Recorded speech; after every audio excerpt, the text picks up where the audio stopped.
Hey everybody, Joseph Rothschild here, aka MBT. Welcome back to One Take Testing, the show in which I attempt to give you an overview of a deck, a quick game, and my thoughts on the strategy all in one take. You know, sometimes we're successful. Sometimes. Today we're looking at a deck that, while it might seem out of season, we have a pretty good reason to take a look at. I'm talking about Skull Servants. Obviously, this is a more Halloween-focused deck, but white baking is the king of grilling, and what a better time to be exploring the intricacies of grill mastering than during spring. The sun is out, it's 90 degrees in the middle of April, global warming is going to kill us all in a couple of years, and King of the Skull Servants is right there with us, enjoying the last few moments of blissful ignorance on this earth before it all comes crashing down. Speaking of, that's a pretty apt metaphor for how we intend to play this deck.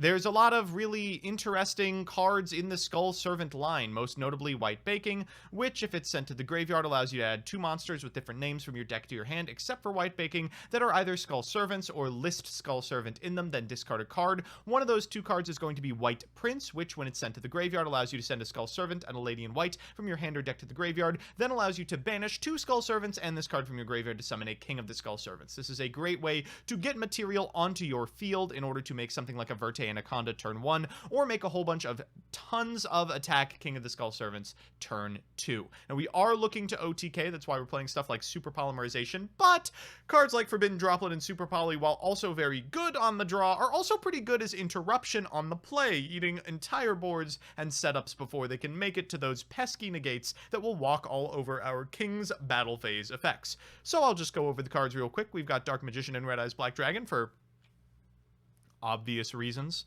3 Skull Servants, a single copy of Dark Grepher. Remember, this card is still limited. Why? I simply don't understand.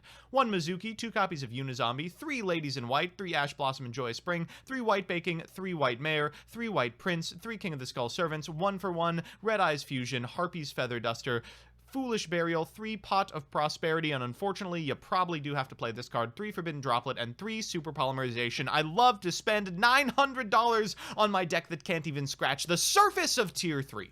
In the extra, we're playing a lot of garbage. 5-Headed Dragon for the funniest Link Dragon blowout of all time. Dante Pilgrim of the Burning Abyss, theoretically you could summon this.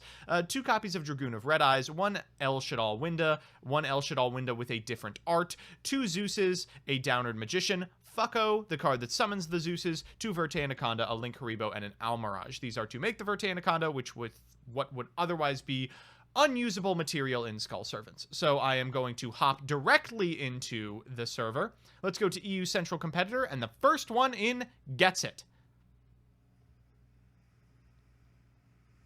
Joe Jenkins, you are today's lucky contestant. Good luck to you, and I certainly hope I will get a chance to show off the power of the Grillin Boneman. Our opponent's going first, but don't worry, we have exactly the cards necessary to take him to the Bone Zone. Oh my god, just everything we could ever hope for. I'm just hoping to get a White Baking into my hand. Even if not, this should probably be good enough. Alright, they're going to begin with a copy of Terraforming. They're going to Terraforming here and add a copy.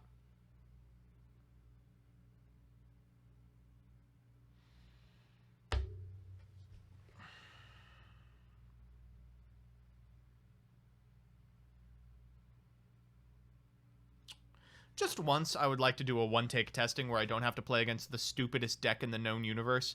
Okay, we do have an out here. Let's activate the Harpy's Feather Duster, and you better do something here, boy. Show me the alpha. They did not show me the alpha. To the grave goes both Psyframe Circuit and Psyframe Overload. Now, this card does have a graveyard effect, but not until the turn after it's been sent to the graveyard. Now, I have a bunch of really cool stuff I can do, but I'm concerned about doing it because, God forbid, my opponent has a Gamma in hand. I don't even think God forbid. I think it's pretty much a 100% certainty at this point. Dark Grepher is nice, but doesn't actually do what I want. I could normal summon it and pitch the Skull Servant. That seems like a pretty good shot. Yeah, let's go for it. Okay, we're going to activate Dark Grepher, pitching the Skull Servant. Thank God we drew a dark monster off the top. We're going to send a copy of White Baking to the graveyard. And then we'll trigger the effect of the White Baking. That's going to allow us to add a White Prince And don't really care about the other one. I think White Mare is the pick. Then we are going to send this copy of White Prince to the graveyard. We'll trigger the effect of White Prince. That allows us to send a copy of the Lady in White and Skull Servant to the graveyard.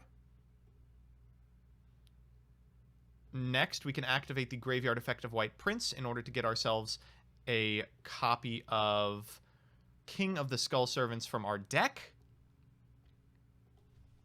And now we've got a decision to make.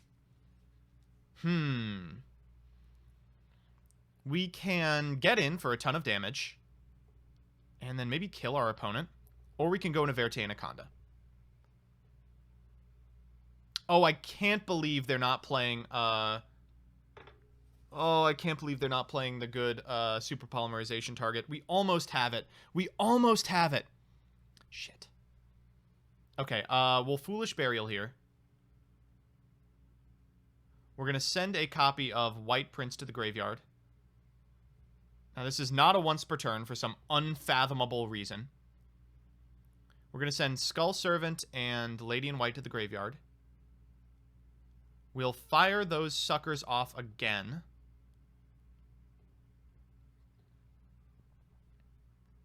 That's summon 3.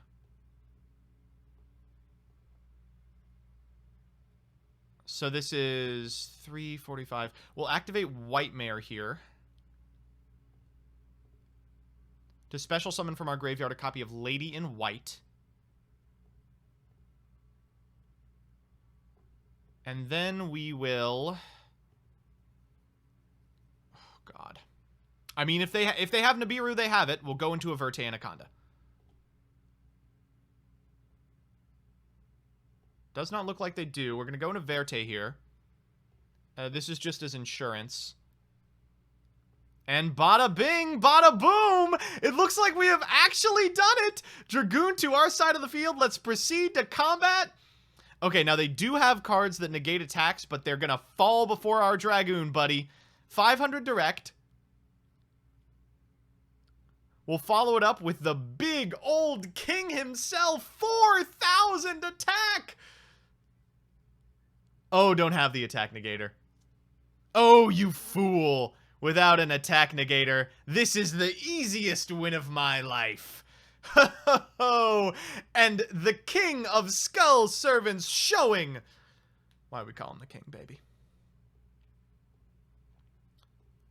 So in terms of this deck, I think it's a really fun pickup. I like Skull Servants a lot. I think King of Skull Servants is a card that was so ahead of its time, both in terms of the type of card that people want to play and facilitating the sort of synergistic deck that allows for a little bit of flexibility while still kind of railroading you in on playables. I think that White Baking is one of the coolest and most...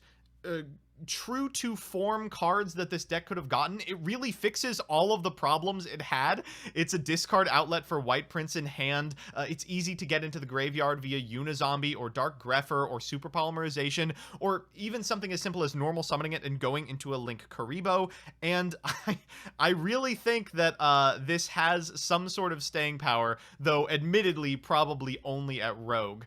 Something like a Nibiru would have absolutely ended our entire game plan. A well-timed hand trap could have done the same, and while certainly we looked unbeatable by the point which we got to Dragoon, getting there was a bit of an uphill battle and would have been stopped by something as simple as an Infinite Impermanence. That said, we did win the game, and that's because we're the best player of all time, and this deck is absolutely unbeatable. Thank you, CJ Alex, an individual we banned from the Jank Tank for not being funny enough, for showing us a list that was at minimum amusing. See you next time.